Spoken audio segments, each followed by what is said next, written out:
உன்னை நீயே ஜெயிச்சிட்டே போ. அதனால தான் உன்னுடைய ரிப்போர்ட் கார்டு இருக்குல்ல, அதுக்கு என்ன பேரு? progress report. What is the meaning of progress? You progress yourself. You progress. You show progress. 30 32 30. நான் சொன்னல அந்த கெமிஸ்ட்ரி டீச்சர் என்னை பார்த்து எப்போ பார்த்தாலும் திட்டிக்கிட்டு, ஆனால் பேரழகாக இருப்பாங்கடா. ஆனால் அழகானவங்க திட்டினா கூடுதலாக கோவம் வரும். இவ்வளோ அழகாக இருக்கிறல்ல, நல்லா பேசலாம்ல அப்படின்னு தோணும். அந்த அம்மா திட்டிக்கிட்டே இருக்குமா என்ன? அதுவும் எப்படி தெரியுமா திட்டம்? இப்படி வாயை இப்படி வச்சுக்கோ. அழகாக இருப்பாங்க அப்போ கூட அவங்க உருப்பட மாட்டான் அப்படிம்பாங்களா? இப்படி பார்ப்பேன் நான், எப்படா இந்த அம்மாவை ஜெயிக்கிறது. நான் எப்படி தெரியுமா ஜெயித்தேன்? அந்த அம்மா ரிட்டையர் ஆகிறதுக்குள்ளே அந்த ஸ்கூலுக்கு சீஃப் கெஸ்ட்டாக போயிட்டு வந்துட்டேன். அப்படி தானேப்பா ஜெயிக்கணும். நம்மளை திட்டவங்களுக்கு முன்னால் அழுது தோத்து போகிறதா? கையை காலை உடைச்சிக்கிறதா? உயிரை விட்டுறதா? என்னை திட்டுனல்ல, உன்னை ஒரு வழி பண்ணுறேன். எப்படி தெரியுமா? உன் எல்லைக்கு அடங்காத அளவில் என்னை உயர்த்தி காட்டுகிறேன் பார் என்று யார் சொல்கிறோமோ அவர்கள்தான் முன்னால் இருக்கின்றவர்களை ஜெயிக்கிறோமே தவிர தாழ்ந்து போகின்றவர்கள் இல்லை. எந்த ஒரு டீச்சராவது அவங்க வாயிலிருந்து ஏதேனும் ஒரு வார்த்தை, கெட்ட வார்த்தையோ அல்லது உன்னால் முடியாதுன்ற வார்த்தையோ வந்துடுச்சுன்னா அந்த வாயிலிருந்து பாராட்டுரை வாங்காமல் ஓயாது. நான் ஒரு விஷயத்தை சொல்றேன், இந்த உலகத்திலேயே அற்புதமான ஒரு வாய்ப்பு மனித பிறவி. அதிலும் அற்புதமான வாய்ப்பு படிக்க தெரிந்த பிறவி. படிக்க தெரியும்லப்பா நம்மள. பாருங்களேன், நான் லிட்ரேச்சர் ரொம்ப படிப்பேன். 2500 வருஷத்துக்கு முன்னால ஒரு மன்னன், ஆரிய படை கடந்த பாண்டியன் நெடுஞ்செழியன், ஒரு பாட்டல சொல்றான்ப்பா, உன்னை பத்தி என்னை பத்தி சொல்றான்ப்பா. உற்றுழி உதவியும் உருபொருள் கொடுத்தும் பிற்றை நிலை முனியாது கற்றல் நன்று. என்ன வார்த்தை அது? சாதாரணமான தமிழ் கரடு முரடா இருக்கிற மாதிரி தெரியுதா? ரொம்ப சிம்பிள் தான். உற்றுழி உதவியும் உருபொருள் கொடுத்தும் பிற்றை நிலை முனியாது கற்றல் நன்று. நீ டீச்சர்ஸை பாரு, அவங்க கஷ்டப்படும் போது அவங்களுக்கு ஹெல்ப் பண்ணு. அப்புறமா நீ கஷ்டப்பட்டு சம்பாதிப்ப அவங்களுக்கு கொடுத்து இந்த படிப்பால் எனக்கு என்ன பிரயோஜனம் அப்படின்னு கோவப்படாமல் படிச்சிக்கோ. உற்றுழி உதவியும், அவங்க கஷ்டப்படும்போது அவர்களுக்கு உதவி செய்தும், நீ கஷ்டப்பட்ட காசு அவர்களுக்கு கொடுத்தும், உரு பொருள் கொடுத்தும், பிற்றை நிலை முனியாது, பின்னால இதனால என்ன நடக்கும் அப்படின்னு கோபப்படாமல் கற்றல் நன்று. படிச்சுக்கோ. 3 காரணங்களால படிச்சுக்கோ. படிச்சு என்ன பிரயோஜனம்? படிக்கலைன்னா இந்த உலகத்தில் நமக்கு செய்யறதுக்கு வேலை இல்லையா? எங்கள் அப்பா வேலை செய்கிறேன், தோல் ஷாப்புக்கு போகிறேன், ஷூ ஷாப்புக்கு போகிறேன், கம்பெனிக்கு போகிறேன். எங்கள் அம்மா அப்பா அப்படி தானே படித்து எங்களை படிக்க வைக்கிறாங்க. அவர்கள் அப்படி படிக்க வேண்டும் என்பதற்கு, அப்படி படிக்கவில்லை என்பதற்காகத்தானே நம்மை படிக்க வைத்துக் கொண்டிருக்கிறார்கள். அங்க போனா அவர்களுக்கு என்னென்ன துன்பங்கள் நடக்கிறதுன்னு தெரிந்து, எனக்கு நேர்ந்த துன்பம் என் பிள்ளைக்கு கிடைக்க கூடாது என்பதற்காக தானே கான்வென்ட்ல கொண்டு போய் சேர்த்திருக்கிறாங்க பிள்ளை. நினைச்சு பாரு, நம்ம செய்யற ஆகப்பெரிய உதவி என்ன நம்ம அம்மா அப்பாக்கு. பாரு, ஜெயிக்கிறவங்கள பாரு, அதுங்களுடைய ஆட்டிடியூட கவனி, கொஞ்சம் அதை பின்பற்று, உருப்பட்டுருவேன். ஆனால் கூட யாரை தெரியுமா வச்சுருக்கிறோம்? நம்மளை விட லோயர்ஸை தான் வச்சுருக்கிறோம். கூட நம்மளை விட ஹையாக இருக்கிறவங்களோட பழகு, ஏதாவது கற்றுக்குவேன். நம்ம கீழே லோவாக இருக்கிறவங்கள ஒன்றை கூட வச்சுக்கோ. நீ ஹையாயிரு, நீ ஹையா இருந்தா அதை உயர்த்து, அது கூட சேர்ந்து நீயும் தாழ்ந்து போயிடாத. பேரண்ட்ஸ்க்கு சொல்ற, இதுங்களை நம்பாதீங்க. இதுகளுக்கு 2 ஃபேஸ் இருக்குது. பாட்ஷா படம் பார்த்தீங்களா? அவர் உள்ள நுழைஞ்சு சொல்வார்ல, என் பேர் மாணிக்கம், எனக்கு இன்னொரு பேர் இருக்கு. டபுள் ஃபேஸ் எல்லாம். இந்த டபுள் ஃபேஸ் யாருக்கு தெரியுமா? தெரியும், டீச்சர்ஸ்க்கு தான் தெரியும். என் பிள்ளை பொய்யே சொல்லாது, சொல்லும். 4 பேரோட சேர்ந்துதான் என் பிள்ளை பாழா போறான். அந்த 4த்துக்கு லீடரே அவன் தான்.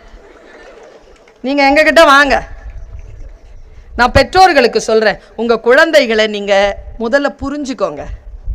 நான் காலையில கூட இந்த டீச்சர்ஸ் கிட்ட சொன்னேன், சிற்பிகள் நாம ஒரு சிற்பத்தை செதுக்கிறதுக்கு ஒரு கல்லை எடுக்கிறோம்னா அந்த கல்லினுடைய இயல்பை தெரியாம அதை செதுக்க முடியாது, நம்மளால உடைஞ்சிரும். அதன் இயல்பு தெரிய வேண்டும் என்றால் நமக்கு தெரியாது, பெற்றோர்களுக்கு தெரியாது. அதனால்தான் ஆசிரியர்களை நம்பணும். ஆசிரியர்களிடத்தில் வந்து கேளுங்க, உங்க குழந்தை எங்க தப்பு பண்ணுது, எங்க நல்லா இருக்குது, எந்த குணத்தில் உங்கள் குழந்தை உயர்ந்திருக்கிறான், எந்த விஷயத்தில் அந்த குழந்தைக்கு இன்னும் கொஞ்சம் ஹெல்ப் வேணும்ன்றது கேளுங்க. இப்பெல்லாம் வந்து என்னையோ உங்களையோ வளர்த்தது போல் இந்த குழந்தைகளை வளர்க்க முடியலையே. முதல்ல அதை ஏற்றுக்கொள்ளுங்க. இப்போதான் போலீஸ் ஆபீசர் 4-5 விஷயத்த சொன்னார், அப்படியே நெஞ்சு வலிச்சிருச்சு. ஒரு நிமிஷத்தில் அவர் வந்து ஒரு விஷயத்த 10 ஸ்டேஷனுக்கு ஹெட்டா இருக்கார். எனக்கு தெரிஞ்சு இந்த குழந்தைகள் எல்லாம் வெளியில அனுப்பிட்டு பெற்றோர்களை மட்டும் உட்கார வச்சு குழந்தைகள், மாணவர்கள், இளைஞர்கள் இந்த சமூகத்தில் படுகின்ற பாடுகளை அவருடைய கேசஸை மட்டும் பேச சொல்லு. இந்த குழந்தைகளை எவ்வளவு ஜாக்கிரதையா நம்ம ஹேண்டில் பண்ணணுங்கிறது. அதனால கெஞ்சி கூத்தாட சொல்லல. எங்க அம்மா எல்லாம் என்ன திட்டாங்கன்னா நான் கோச்சிக்குவேன், சாப்பிட மாட்டேங்க. 3 வேளை சாப்பிடாமலாம் இருந்திருக்கேன். எங்க அம்மா என்ன வந்து கூப்பிடவே கூப்பிடாது. 3வது வேளை யோசிப்பேன், மானமா உயிரா, உயிரோட இருந்தால் தான் மானத்தை பற்றி பேச முடியும்னு சொல்லிட்டு அம்மாட்ட போய் சாரி சொல்லிட்டு சோறு வாங்கி சாப்பிட்ருக்கிறேன் நான். ஏன் தெரியுமா? எங்கள் அம்மா என்னை கூப்பிடல. எங்கள் அம்மாவுக்கு மொத்தம் 5 பிள்ளைங்க. எனக்கு ஒரு அண்ணன், ஒரு அக்கா, ஒரு தம்பி, ஒரு தங்கச்சி. ஒன்று போகணுன்னா இன்னொன்று. ஆனால் என்னால் அப்படி விட முடியலையா? எனக்கு ஒன்றே ஒன்று. கெஞ்சுறேனே நான் அதுக்கிட்ட, அது கிடந்து ஆடுது. எங்கள் அம்மாலாம் சான்ஸே கிடையாது, அப்படி டெரராக வச்சுருந்தாங்க என்னெல்லாம். ஆனால் நான் ஒன்று சொல்கிறேன், என் தாய் என்ன அந்த டெரராக வச்சுருந்தால, அதுதான் இன்றைய என் சூழலுக்கு காரணம். அந்த கண்டிப்பு தான். உங்க எல்லாருக்கிட்டையும் நான் ஒரு விஷயத்த சொல்றேன், குழந்தைகளை ஜெயிக்கிறதுக்கு சொல்லி கொடுத்துட்டேன். உன்னை நீயே ஜெயிச்சுட்டு வான்னு. உனக்கு நான் இன்னொரு டிப்ஸ் கொடுக்குறேன். நீ அடுத்தவங்களுக்கு உனக்கு நல்ல ஃப்ரெண்டு கிடைக்கணும்னு நீ நினைக்கிறியா? நீ அடுத்தவங்களுக்கு நல்ல ஃப்ரெண்டா இருக்கணும்னு நினைக்கிறியா? நான் ஒரு கேள்வி கேட்கிறேன். இன்னைக்கு ராத்திரி படுக்கையில் படுக்கும் பொழுது இந்த அம்மா சொல்றதை ஞாபகம் வச்சுக்கோ. நீ உனக்கு நல்லவளா இருக்கிறியா? நீ உனக்கு நல்லவனா இருக்கிறியா? நல்ல ஃப்ரெண்டா இருக்கிறியா? நீ உன்னை நல்லா வழிபடுத்துறியா? நீ அநியாயம் பண்ணும்போது உன்னை நீயே தடுத்து நிறுத்துறியா? நீ படிக்காம நீ வந்து தவறான காரியங்களை செய்யும் பொழுது, நீ பெரியவர்களை எதிர்த்து பேசுகின்ற பொழுது, நீ வந்து அவர்களுக்கு மறைமுகமாக இருக்கக்கூடிய சில வேலைகளை செய்யும் பொழுது நீ உன்னை தடுத்துக்கிறியா? உனக்கு நீயே நல்ல ஃப்ரெண்டா இருக்கிறியா? இறைவன் யாரை நேசிக்கிறான் தெரியுமா? யார் தனக்குத்தானே மிகச்சிறப்பானவர்களாக இருக்கிறார்களோ அவர்களைத்தான் நேசிக்கிறான். இறைவனுக்கு ரொம்ப பிடித்தமான பணி அது, நம்மை நாமே நேசிப்பது, நம்முடைய விஷயங்களை நாமே கண்காணிப்பது. நம்மில் பல பேர் செய்யக்கூடிய மிகப்பெரிய பிழை என்ன என்றால், நாம நமக்கு நல்லவர்களாக இல்லை, நாம் நமக்கு நல்லவர்களாக இருப்போம். வாழ்க்கைங்கிறத நான் திருப்பியும் சொல்றேன், வாழ்க்கை என்பது ஒரு முறை வருவது. எதெல்லாம் தியாகம் பண்ணலாம்னு சொல்லட்டுமா? நான் பேசுற தமிழ் உனக்கு புரியுதா? கொஞ்சம் டெப்தா ஒரு விஷயம் சொல்ல போறேன், புரிஞ்சுக்குவியா? கொஞ்சம் டெப்தான விஷயம். இது இப்போ புரிஞ்சிருச்சுன்னு வச்சுக்கோ. ஏன் இந்த இப்போ முதல்லலாம் வந்து பொண்ணு வந்து உடல் ரீதியாக பூ பெய்தும் வயது வந்து 14 இருந்துச்சுப்பா. 14 தானே மேடம் இருந்துச்சு. இப்போ 10, 8 வந்துடுது மேடம். 8, 10. அப்போது 6 வயசு பின்னோக்கி போயிடுச்சா பிள்ளை. 19 வயசில் என்னெல்லாம் யோசிக்கணுமோ அதெல்லாம் 12 வயசுலேயே யோசிக்குது. ஸோ நம்ம அப்போ எப்படி ஹேண்டில் பண்ணணும் குழந்தைகளை? They are no more children, handle with care. 13 வயசில் என் பையன் சொன்னான், அம்மா from today I am turning teen, give respect and take ரெஸ்பெக்ட்னா. 13 வயசில் என் பையங்க இன்னிலிருந்து 9 வருஷத்துக்கு முன்னால் சொன்னான். குழந்தைகள் ரொம்ப ஃப்ரஜைல். பெற்றோர்களுக்கு சொல்லுகிறேன், இந்த குழந்தைகளை வளர்ப்பதற்கு நாம் சில தியாகங்களை செய்ய வேண்டும். நாம் தியாகங்களை செய்யாமல் இந்த பிள்ளைகளை எப்படிப்பட்ட தியாகம் செய்ய வேண்டும்னு சொல்றேன். நாம என்டர்டெயின்மெண்ட்டை குறைச்சிக்கணும், அப்பதான் இதுங்க என்டர்டெயின்மெண்ட்டை குறைக்கும். இந்த கொல்லிக்கட்டை இருக்குதுல்ல, இது நமக்கு நாம வச்சுக்கிற தீ. இதை முதல்ல கண்ட்ரோலில் கொண்டு வாங்க பாப்போம். நேற்று ஸ்கூலில் ஒரு குழந்தை ஒரு விஷயத்தை கேட்டாங்க, கேள்வியில் ஆடி போன போலீஸ் சார், ஆடி போன நான் அந்த கொஸ்டின். அவன் சொல்கிறான், ஒரு நிமிஷம் தான் பார்க்கணுன்னு ஆரம்பிக்கிற ரீலை தலை நிமிந்து பார்க்கும்போது 24 மணி நேரம் கடிந்திருக்கு. ஆனால் 1 மணி நேரம் தான் உட்காடுறேன் கிளாஸில். ஒன் டே போன மாதிரி உடம்பெல்லாம் வலிக்குது. எப்படி இதுலேருந்து வெளில வர்றதுன்னு கேட்குறான். இந்த கேள்வி கேட்குறான். நான் ஒரு விஷயம் சொல்லவா, என்னை நீ ஒரு புக்கு கொடுத்து உட்கார வச்சுட்டேன்னு வச்சுக்கோய, 24 மணி நேரமாக நான் அந்த புக்கோட உட்காந்துருப்பேன். இன்ட்ரெஸ்ட் தானேப்பா. குழந்தைகளுடைய ரிப்போர்ட் கார்டு உங்களுடைய விசிட்டிங் கார்டு கிடையாது. என் புள்ள 90, என் புள்ள இன்ஜினியரிங் படிக்கிறான், என் புள்ள இப்படி, என் பையன் அப்படி, அவங்களுடைய ரிப்போர்ட் கார்டு உங்கள் விசிட்டிங் கார்டு கிடையாது. Don't take it as your pride, just let them live. ஒரு வார்த்தை சொன்னாரா, பிள்ளைகளுக்கு சொன்னார், ரீல்ஸை பார்க்காதீங்க சொன்னாருங்க. ரீல்ஸ் பார்க்காதீங்கன்னு சொல்றார். ஏனென்றால் நீ தேர்ந்தெடுப்பதில்லை. ஆனால் ஒரு விஷயம் சொல்றேன், ஒரு நாள் நான் எப்படி சொல்றது, ரெக்கார்ட் ஆகுது, பரவாயில்லையா உங்களுக்கு? நான் பரவாயில்ல. எங்கள் வீட்டில் கூகுள் சொல்லிட்டு ஒரு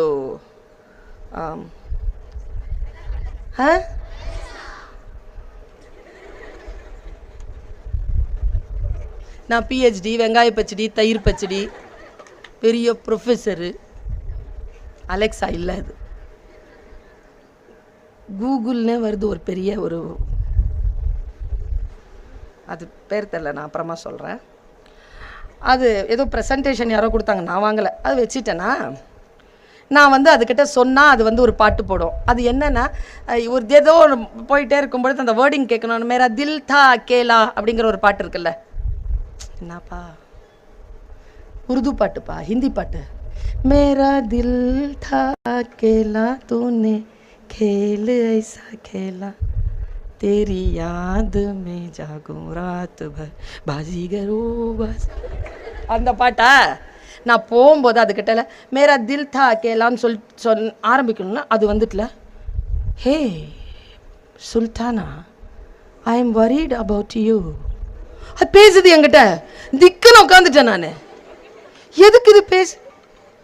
அது அந்த வார்த்தைக்கு என்ன அர்த்தம்னா, என் மனசு தனியாக இருக்குது. மேரா தில் தா கேல, என் மனசு தனியாக இருக்குதுன்னா அது என்னை பற்றி கவலைப்படுதான். நான் பாட்டு போட சொல்கிறேன், அது என்கிட்ட பேச ஆரம்பிச்சிருச்சு. ஐ am worried about you. I try to connect myself with you. You have a deep breath. Just stand up, go and have a cup of water and call your mother அப்படின்னுச்சுப்பா. நான் நினைக்கிறேன், அப்போ என்ன அது பார்த்துக்கிட்டே இருக்குதா, என்ன அது கவனிச்சுக்கிட்டே இருக்குதா, என்கிட்ட அது பேசுதா? அப்போது இந்த ஃபோனை நீ ஆன் பண்ணாலே யாரோ ஒருத்தர் உன்னை பார்த்துக்கிட்டே இருக்காங்க, உன் கூடவே இருக்கிறாங்கன்னு அர்த்தம். Don't have it in your hand. நான் அப்போத்துலேருந்து இதை சுவிட்ச் ஆஃப் பண்ணிட்டேன். பாட்டு போடும்பொழுது மட்டும் போட்டு பாட்டு கேட்டுட்டு மறுபடியும் சுவிட்ச் ஆஃப் பண்ணிடுறது. ஏன்னா 3வது கண் நம்மை பார்த்து கொண்டே இருக்கிறது. இந்த விஷயங்கள் இருக்கும் பொழுது நமக்கு பிரைவசியே கிடையாது. நம்ம போலீஸ்காரங்க சார் கிட்டலாம் கேட்டு பாருங்க, இந்த ஃபோனில் முன்னால ஒரு கேமரா இருக்கு, பின்னால ஒரு கேமரா இருக்கு. நான் ஒரு ஐபேட் வாங்கினேன், 2010 வாங்கினேன், அமெரிக்காவில் வாங்கினேன். நான் 2014 நான் ஆஸ்திரேலியாவுக்கு போகிறேன். அப்போ அதை கையில் எடுத்துகிட்டு போகிறேன். அப்போது என்னுடைய ஆர்கனைசர் கிட்ட கொடுத்து நான் வைஃபை கனெக்ட் பண்ண சொன்னேன். அதில் அவர் சொன்னார், என்ன மேடம் கேமரா ஆனில் இருக்கு? என்ன சார் அர்த்தம் அப்படின்னு. நீங்கள் ரூமுக்கு போங்களேன், இதை எடுத்துகிட்டு ரூமுக்கு போங்க சார். போங்க மேடம் அப்படின்னார். நான் ரூமுக்கு போயிட்டேன். அவர் தன்னுடைய மொபைலில் வைஃபை கனெக்ட் பண்ணிக்கிட்ட உடனே மொபைலில் என்னுடைய கேமராவை பார்க்குறாரு. அந்த மாதிரி ஒரு சிஸ்டம் அதில் ஆன் பண்ணி வைக்கப்பட்டிருக்கு. எனக்கு தெரியாது யார் பண்ணாங்கன்னு. 4 வருஷமாக நான் அதனோட தான் இருந்திருக்கேன். யாருக்கு தெரியும் என்ன இருக்குன்னு? நமக்கு தெரியாத கேட்ஜெட்ஸ். செல்ஃபி எடுக்கிறீங்க, நீங்க அழிச்சிடுறீங்க. அது எங்க இருக்குன்னு தெரியுமா? இந்த நம்பர் எடுத்துடலாம், நீ உன் மொபைல delete பண்ணிக்கோ. ஆபத்துகளால் சூழ்ந்திருக்கக்கூடிய இந்த சூழ்நிலையில் உனக்கான வாழ்க்கை உனக்கு என்று வழி அழிக்கப்பட்டிருக்கின்ற பொழுது அதை அழித்து கொள்ளாமல் காக்கின்ற வழி எப்படி நாம காப்பாத்திட்டு போறது? இதோ 1.5 மாசம் இருக்கு, 15 இருந்து 17 வயசுக்குள்ள இருக்க. நான் ஒரு விஷயம் சொல்லவா? நம்ம கிட்ட இருக்கக்கூடிய அதி அற்புதமான விஷயங்களில் ஒன்று இளமை. இந்த மேடையில் இருக்கிற யாருக்கிட்டயும் இருக்கு இல்ல, உங்ககிட்ட இருக்கு, எல்லார்கிட்டயும் இருக்கு. ஆனால் அதை எப்படி அறுவடை செய்ய போகிறாய்? இன்னும் 15-20 வருஷத்துல அது உன்னை விட்டு விலக போகிறது. 15-20 வருஷத்துல இந்த மாதிரி போலீஸ் ஆபீசர் ட்ரெஸ்ல உட்காருவியா, இல்லனா கலெக்டரா உட்காருவியா, இல்லனா ஒரு பேராசிரியரா நிப்பியா? How you are going to make use of that 20 years? அதற்கான வாழ்க்கை தான், அதற்கான விஷயம் தான் இந்த 10th +1 and +2. நான் இப்படி சொல்றேன், உனக்கு புரியுதான் பார். கப்பல் துறைமுகத்தில் இப்ப நிக்குது, இந்த ஸ்கூல்ங்கிற துறைமுகத்தில் இப்ப நிக்குது, கட்டப்படுது. உள்ள வந்து லோட் பண்றாங்க, ஃபியூவல் லோட் பண்றாங்க, ஃபுட் லோட் பண்றாங்க, டிராவலர்ஸ் லோட் பண்றாங்க, பல பொருட்களை லோட் பண்றாங்க, லோட் ஆயிட்டு இருக்கு. அது இன்னொரு துறைமுகத்துக்கு போகணும்னா வழி வந்து நடுக்கடல். நடுக்கடல் சூறாவளிகளால் நிரம்பியது. நடுக்கடல்ல உனக்கு எந்த உதவியும் கிடைக்காது. இங்க என்ன லோட் பண்றாங்களோ அதான். So try to load the good things which help you in the disaster period. கொரோனாவில் எத்தனை பேர் இங்க corona pass? 8th 7th 8th எல்லாம் கொரோனா பாஸ் தான். உனக்கு ரகசியம் தெரியுமா?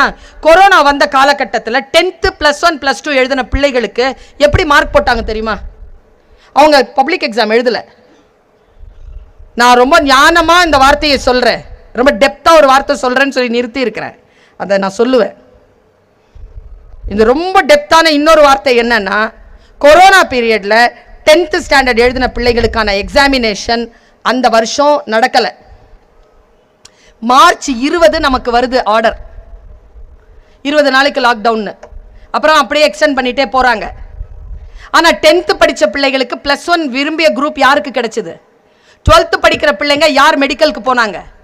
12th படிக்கிற பிள்ளைகளுக்கு யாருக்கு வந்து கவுன்சிலிங்ல லீடிங் காலேஜஸ் கிடைச்சது? என்னன்னு பார்த்தா அவங்க எழுதின ஹாஃப் ஏர்லி எக்ஸாம். எத்தனை பேருக்கு தெரிஞ்சிருக்கும் ஹாஃப் ஏர்லி தானே அப்படின்னு எழுதாம திஸ் இஸ் மை ஃபைனல் எக்ஸாம்னு யார் எழுதினாங்களோ அவர்கள் ஜெயித்தார்கள். யார் ஹாஃப் ஏர்லி தானே பார்த்துக்கலாம் அப்படின்ட்டு விட்டா பிடியில பிடிச்சாங்களோ அவங்க ஃபெயில் ஆனாங்க. ஃபெயில் ஆனவங்களுக்கெல்லாம் 2வது நிலை தான். Face the day-to-day life as a fresh one, blessed one. அந்தந்த நாளைக்கு நீ எப்படி அதை கை கொள்ள வேண்டும். நான் ஒரு ரொம்ப சூசகமான ஒரு அறிவுரை சொல்றேன். இந்த உலகத்தில் அறிவுரை சொல்றதுக்கு யாரும் இல்லைங்க. நமக்கு தான் அறிவுரை சொன்னா பிடிக்கிறது இல்லைல்ல. ஆனா ஒரு விஷயம் சொல்றேன், பிள்ளைகளுக்கு அறிவுரை சொன்னா பிடிக்கும். இப்ப நான் சொல்ற கம்முன்னு கேட்டுட்டு இருக்குதுங்களே, டோன் தான் பிடிக்கிறது இல்லை, சொல்ற முறை தான் பிடிக்கிறது இல்லை. இப்படி சொல்லு கேட்குற, அமைதியா சொல்லு. ஆனா நீ அமைதியா சொன்னாலும் வில்லங்கமா சொல்ற, இந்த டோனை மாத்து. சொல்றீங்களா வாய்ஸ்?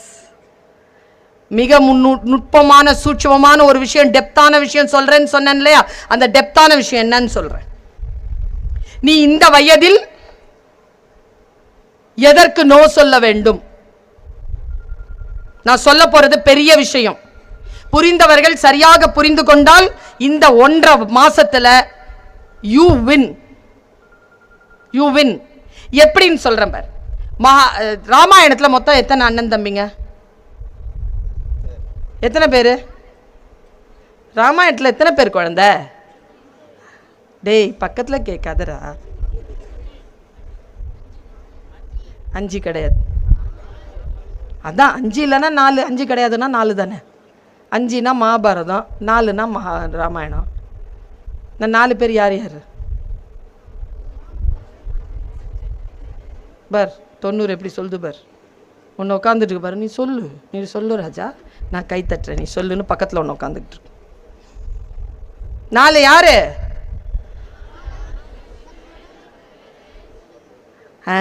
4வது பேர் வராது அவ்வளோ சீக்கிரத்தில். ராமன் தெரியுங்க நமக்கு. ராமன்னாலே லக்ஷ்மணன் தெரியும். ஓரளவு பரதன் தெரியும். இந்த 4வது ஆள் அவ்வளவா தெரியாது. 4வது யாரு? சத்ருக்னன். இப்போ நான் ஒரு கான்செப்ட் மட்டும் சொல்கிறேன். I nothing to do with Ramayana or nothing to do with அவங்களுடைய சித்தாந்தம், வேதாந்தம். ஒரு ரொம்ப நுட்பமான ஒரு விஷயம் சொல்கிறேன். சத்ருன்னா என்னங்க அர்த்தம்? சத்ரு, எனிமி. Very good. சத்ருனா எனிமி. இக்னன் அப்படின்னா அறுக்கிறது. பகை அழித்தவன் பேர் அவனுக்கு.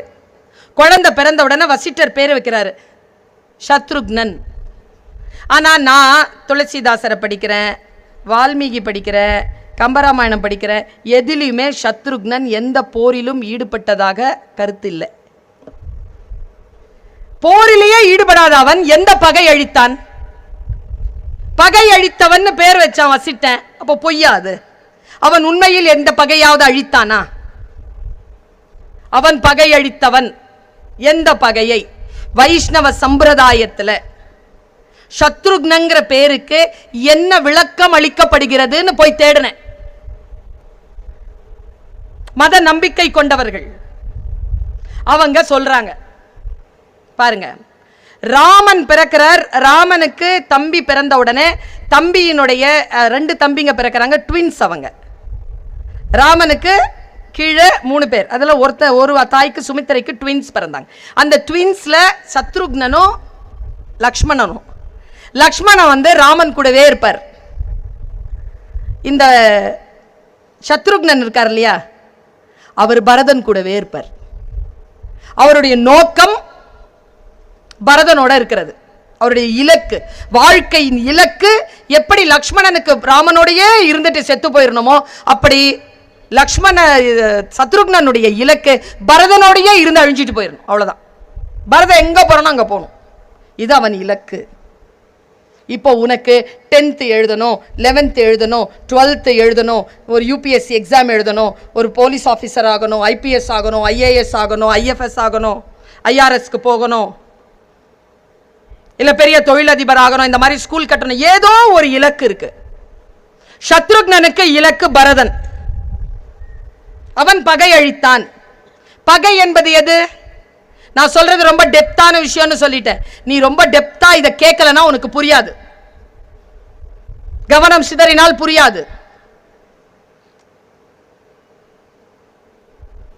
அவன் தன்னுடைய இலக்கை அடைய முடியாமல் அவனை தடுக்கக்கூடிய ஒரே விஷயம் ராமன். அப்படி என்ன ராமன் செய்வான்? ராமன் நல்ல பேரழகனா, சௌந்தரியமா, ராம சௌந்தரியம்னே வைஷ்ணவ சம்பிரதாயத்தில் சொல்லுவாங்க. பேரழகன். வெய்யோன் ஒளி தன்மேனியில் விரிஜோதியில் மறைய பொய்யோ எனும் இடையாளோடும் இளையானோடும் போனான் மையோ மரகதமோ மறி கடலோ மழை முகிலோ ஐயோ இவன் வடிவென்பதோர் அழியா அழகுடையான். அவ்வளவு அழகாமன் ராமன்.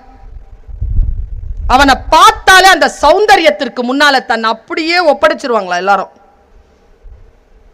இப்போ சத்ருக்னனுக்கு எது இலக்கு? பரதன்.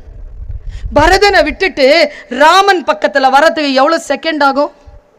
அவன் அழகுல, அவன் கடவுள். வருகின்ற ராம சௌந்தரியம் என்கின்ற பகையை அழித்ததனால் அவன் சத்ருக்னன் என்று அழைக்கப்பட்டான். ராம சௌந்தரத்தையே அவன் எதிர்த்தவன், அவன் கடந்தவன். தன் இலக்கை அடைய முடியாமல் எது தடுத்தாலும் அதை தடுத்து அந்த பகை அழித்து என் குழந்தைகளை இலக்கை போய் சத்ருக்னனை போய் பற்றி கொள்ளுங்கள். எதுவாக இருந்தாலும், அம்மாவனுடைய உடல்நிலையாக இருக்கலாம், அப்பாவனுடைய வருமான குறைவாக இருக்கலாம், அப்பா அம்மா சண்டையாக இருக்கலாம், அல்லது இந்த வயதிலே வரக்கூடாத ஏதேனும் இனக்கவர்ச்சியாக இருக்கலாம். வந்துருது, அது இந்த வயசுலயே வந்துருது. அதெல்லாம் சொல்லாத மாதிரி தான் பிள்ளைகளும் ஆசிரியர்களும் பெற்றோர்களும் இருக்கிறோம். சொல்லிடணும் பிள்ளைகளுக்கு. இந்த வயதுல மனசுல அந்த மாதிரி ஏதாவது உணர்வு வந்ததுன்னா மெடிக்கலா யூ ஆர் ஃபிட்னு அர்த்தம். ஆனால் சோஷியலா எந்த டிசிஷனும் எடுக்காத. இதுவும் கடந்து போகும். எந்த உணர்வுலையும் சிக்கிக்கொள்ளாத. இப்படி யாரும் உனக்கு சொல்லித்தர மாட்டார்கள். தாயாக நின்று நான் சொல்லித் தருகிறேன். எங்கேயும் போய் எந்த உணர்வுகளுக்கு கூடாகும், ஆண்களாக இருக்கட்டும் பெண்களாக இருக்கட்டும், don't make decision in this age. ஒரு 10 வருஷம் பொறுத்துக்கோ, ஒன்று வரும், கண்டிப்பாக வரும். வந்தால் போவாது. வரவே கூடாதுன்னா இந்த மாதிரி ஃபாதர் ஆயிடணும்.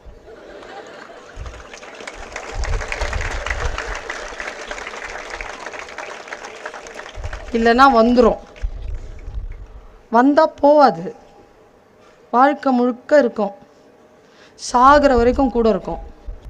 நான் என்ன சொல்கிறேன், இன்னும் 10-15 வருஷத்துக்குள்ளே ஒன்று நடக்க தானே போகுது. அதை தேடி இப்போ எதுக்கு வாழ்க்கை வேஸ்ட் பண்ணுற? இந்த வயது எதற்கானது? படிப்பதற்கானது. புகழ், வாய்ப்பு, பொருளாதாரம், ஆரோக்கியம், கல்வி, உயர்வு, பயணம், பதவி, எல்லாவற்றையும் பெறுகின்ற புகழ், செல்வாக்கு, இதையெல்லாம் பெறுவதற்கு என் குழந்தையை இந்த வயதை பயன்படுத்தி, இந்த தேர்வை பயன்படுத்து. தேவையற்ற உணர்வுகளிலே உன்னை செலுத்திக் கொள்ளாமல் இருப்பதற்கு இறைவன் உனக்கு காவலாளிகளை நிறுத்துவானாக. பல நேரங்களில் நாம் செய்யக்கூடிய மிக சிறிய தவறுகள் தான் இறைவனுடைய ஆசீர்வாதம் நமக்கு இருந்தாலும் நம் கையை விட்டது போறதுக்கு மிக முக்கியமான காரணம். ஒரு சிறிய தெளிவற்ற தன்மைதான், ஒரு சிறிய தெளிவுதான். எனக்கு ஜெயிக்கிறது ரொம்ப பிடிக்கும். சில பேர் நடுவராக உட்காந்துட்டு சொல்லுவாங்க, நான் நடுவராக நிறைய போவேன் பேச்சு போட்டில், நீங்கள் கவலைப்படாதீங்க, இந்த வாட்டி தோத்துட்டீங்க, நெக்ஸ்ட் டைம் பெட்டரில். நெக்ஸ்ட் ஏன் தோத்த? எப்படி தோக்கலாம்? நீ யோசி, எங்கே தப்பு பண்ணன்னு யோசி. அந்த தப்பை சரி பண்ணிட்டு ஜெயிச்சுட்டு முடி. ஜெயிச்சுட்டு தான் வரணும். அதாவது முயற்சித்தேன், கிடைக்கவில்லை, கிடைக்கும் வரை முயற்சித்தாயா? பெற்றோர்களுக்கு சொல்ற, கொஞ்சம் வேலை கொடுங்க இதுங்களுக்கு. வீட்டில் ஒரு வேலை செய்யறது, வெயிட்டை தூக்க விடுங்க. முதல்ல ஒரு 5 கிலோ கையில் கொடுத்து 2 மாடி எடுத்துட்டு வர சொல்லுங்க. அப்படியே எடுத்துட்டு வந்துட்டாலும் சொல்லவா, பிள்ளைகள் வெயிட்டை தூக்கி பழக்குனா, பெற்றோர்கள் கையில் வெயிட் இருந்துச்சுன்னா அதுங்க தன் கையில் வாங்கிக்கும்.